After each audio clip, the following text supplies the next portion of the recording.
Shalom teman-teman, selamat pagi semuanya.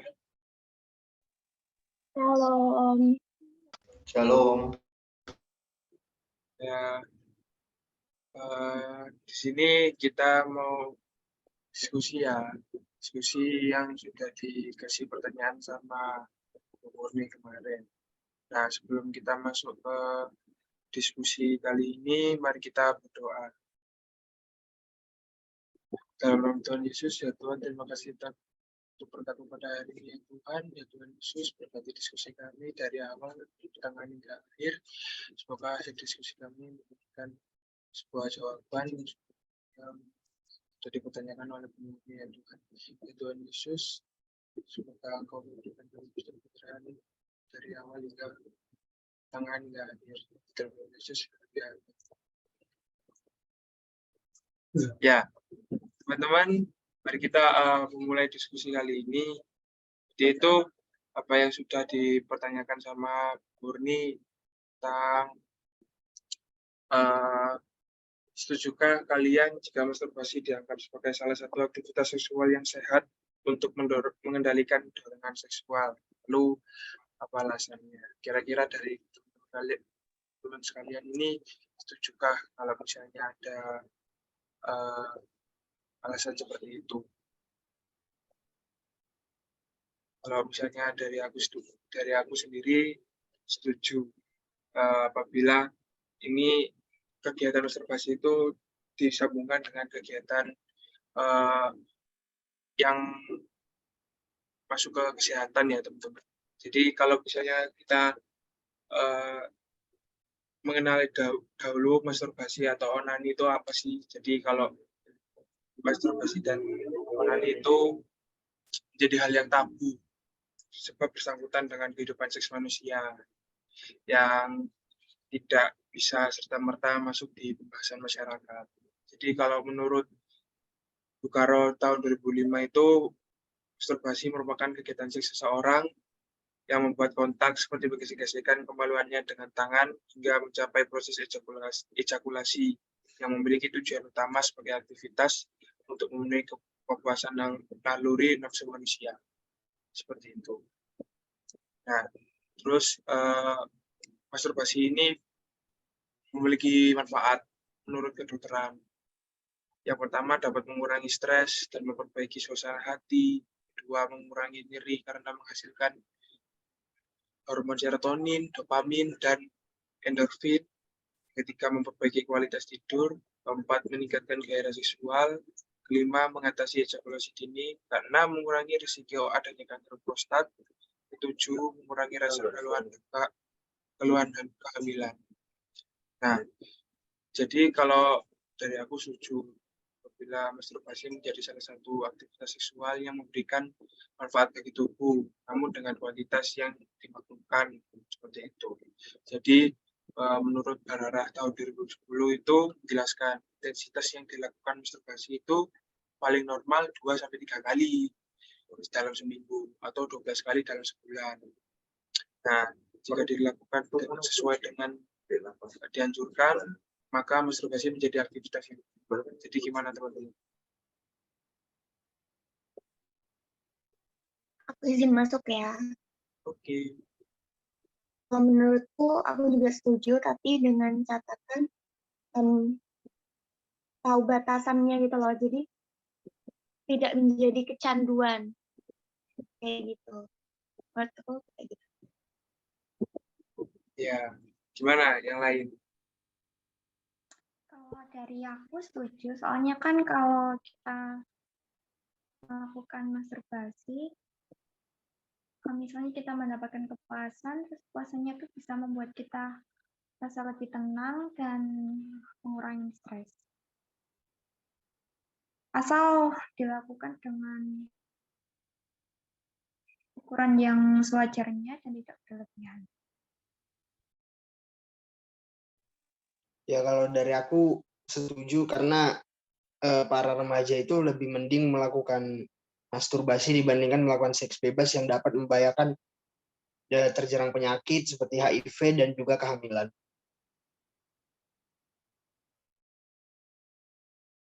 Kalau dari aku sendiri tadi udah dijelasin dari teman-teman juga ya. Kalau misalnya dari aku juga setuju terkait dengan bagaimana masturbasi ini dipandang dari sisi kesehatannya. Itu mempunyai banyak juga manfaat. Terkait juga dari sudah dijelaskan sama teman-teman, dan juga intinya ya yang harus kita garis bawahi, kalau bahwasanya kalau misalnya kita melakukan masturbasi harus sesuai dengan takarannya, harus sesuai dengan porsinya. Tadi juga udah dijelasin berapa kali dalam seminggu, atau ya jadi sewajarnya aja seperti itu. Nah, dari teman-teman sudah memberikan pernyataannya masing-masing. Jadi secara kesimpulan itu bahwa masturbasi ini kami secara tidak langsung kami menyetujui bahwa masturbasi ini menjadi salah satu kegiatan yang normal apabila dilakukan dengan intensitas yang normal 2-3 kali dalam seminggu ataupun 12 kali dalam sebulan, seperti itu. Jadi kalau misalnya secara kesehatan kami menyetujuinya. Jadi namun secara untuk pertanyaan yang selanjutnya,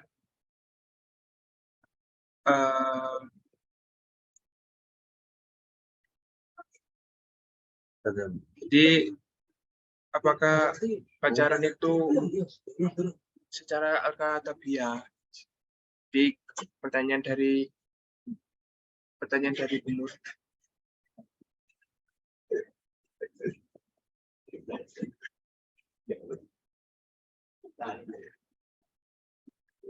Apakah pacaran itu alkatabiah, teman-teman? Jadi untuk teman-teman selanjutnya bisa memberikan pernyataannya ya.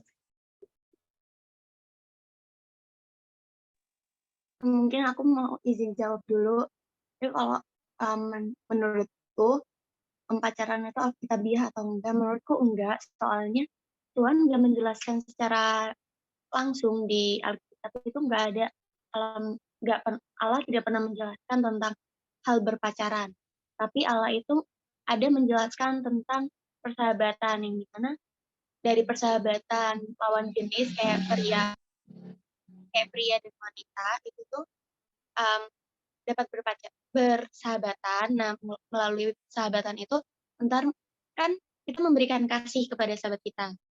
Nah, bisa dari kasih itu bisa muncul rasa sayang pada lawan jenis, dan ya, kalau di bahasa kita sekarang itu namanya pacaran. Kalau dari teman-teman gimana?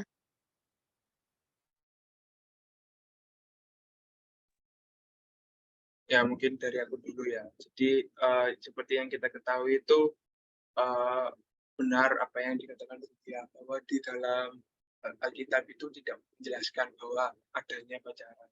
Namun kita secara firman ada beberapa jenis kasih yang diajarkan ke kita, seperti kasih storge yang mengabarkan kasih keluarga, lalu ada kasih filia atau filio yang mengabarkan kasih persaudaraan atau persahabatan yang lebih kata keluarga lah, seperti itu. Lalu ada kasih eros, yaitu kasih romantis atau secara seksual. Lalu terakhir ada kasih agape, yaitu kasih yang istilahnya itu kayak cinta tertinggi dari kisah-kisah Alkitab, seperti itu. Dari aku cukup sih. Dari teman-teman bagaimana?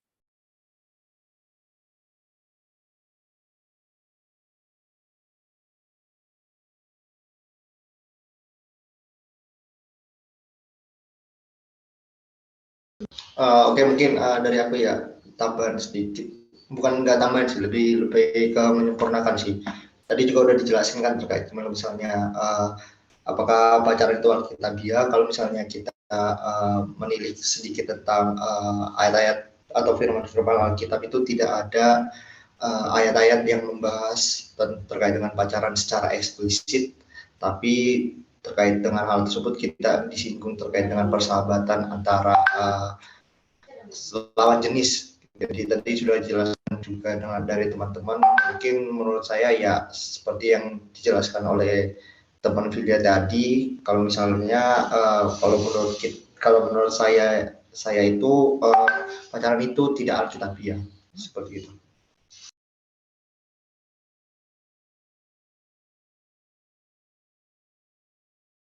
Ya, saya juga menyetujui apa yang dikatakan Jeremia bahwa pacaran itu tidak alkitabiah.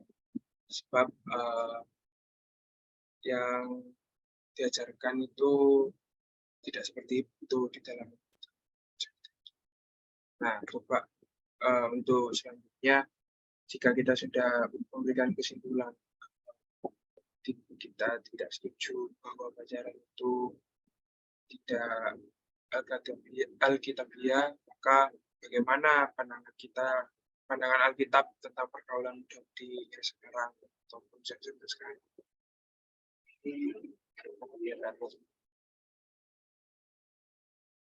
Oke, mungkin dari aku izin menanggapi ya pertanyaan dari Marco. Kalau misalnya kita tahu ya, kalau misalnya terkait dengan pandangan Alkitab terkait pergaulan muda-mudi, kalau misalnya kita melihat pada zaman sekarang ya, zaman sekarang itu pergaulan muda-mudi tidak jauh dari yang namanya pacaran atau berhubungan dengan lawan jenis. Jadi kalau misalnya kita menilik lagi bahwasannya kita itu sebagai muda-mudi atau sebagai remaja itu merupakan fase di mana kita itu merupakan manusia atau fase mana kita labil terkait dengan fisik dan juga terkait dengan psikis atau mindset kita itu sering mengalami perubahan. Jadi dari kita itu juga memiliki pendirian yang kurang teguh, kurang kuat, dan juga kita sering terikut-ikut ya. Jadi kalau misalnya kita membahas mengenai terkait dengan Alkitab, bagaimana Alkitab memandang pergaulan muda-mudi zaman sekarang itu, Alkitab itu memberikan sedikit terkait dengan firman yang bukan membatasi, lebih sebagai pegangan kita atau menjadi pedoman kita dalam melaksanakan kegiatan kita sehari-hari, di mana kita bergaul, berkomunikasi atau berinteraksi dengan orang lain, baik itu secara lisan maupun tulisan. Jadi ada beberapa lah. Jadi mungkin aku jelasin dulu. Yang pertama itu di mana kita itu di firman Allah itu dituliskan bahwasanya tubuh kita itu adalah bait Roh Kudus. Jadi firman ini memiliki makna bahwasanya kita itu sebagai manusia itu harus menjaga tubuh kita agar kita itu selalu sehat dan suci lah istilahnya. Dan juga yang selanjutnya itu kita itu dianjurkan untuk selalu melakukan hal-hal yang baik, yang benar lah, sebab karena tidak semua hal berguna bagi hidup kita seperti itu. Jadi selanjutnya itu kan kita sebagai remaja Kristen ya, sebagai remaja Kristen atau sebagai umat Kristiani, kita itu harus hidup kudus dan juga menjaga kekudusan hidup kita. Dan juga seperti itu, bahwasanya kita harus mengetahui batasan-batasan yang dapat merusak diri kita. Dan selanjutnya itu yang paling penting itu ada karena ini ya, kalau misalnya kita menjalankan sebuah hubungan itu kita pasti memiliki godaan, banyak godaan. Jadi di Alkitab juga banyak dijelaskan terkait dengan pasal-pasal di mana kita itu sebagai umat Kristiani itu harus menjauhi segala macam percabulan seperti itu. Mungkin dari saya cukup. Mungkin teman-teman ada yang mau menambahi?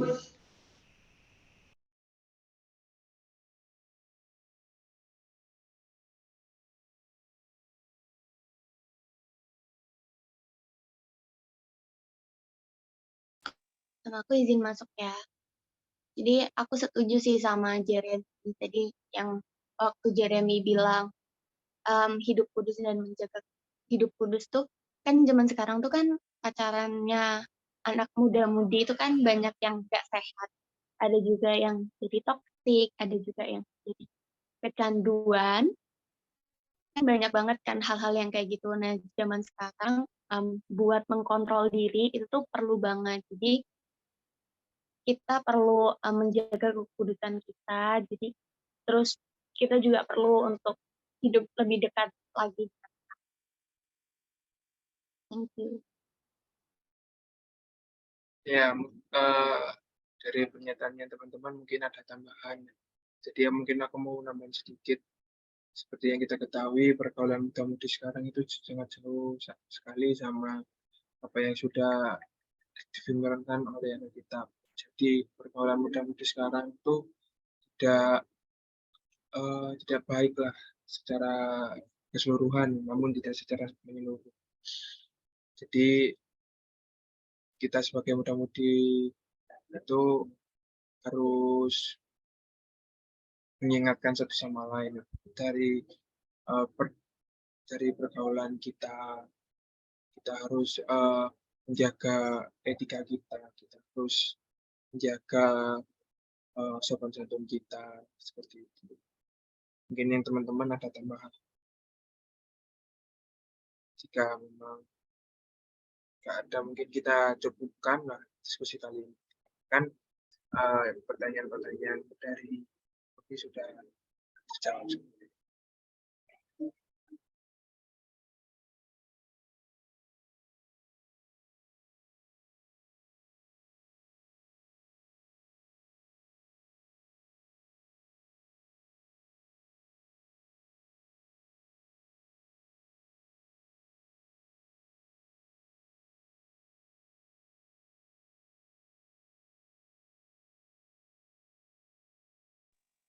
Dari aku Cukup kok, cukup. cukup. Oke, Marco, cukup.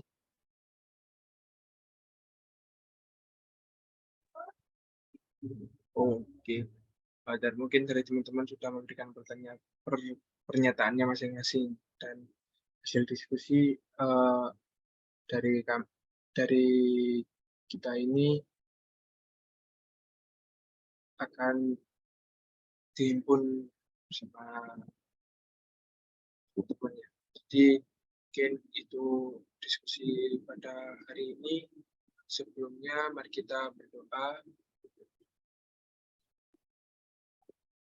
Dalam nama Tuhan Yesus, ya Tuhan Yesus, terima kasih ya Tuhan, kami bersyukur pada hari ini.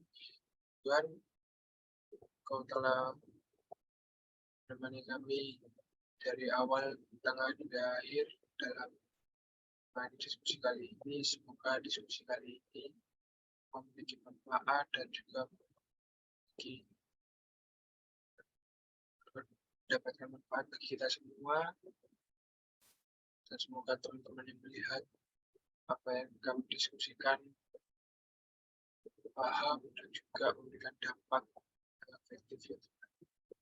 Tuhan Yesus, jawab doa Tuhan. Yesus. Ya. Baik teman-teman, terima kasih semuanya. Makasih.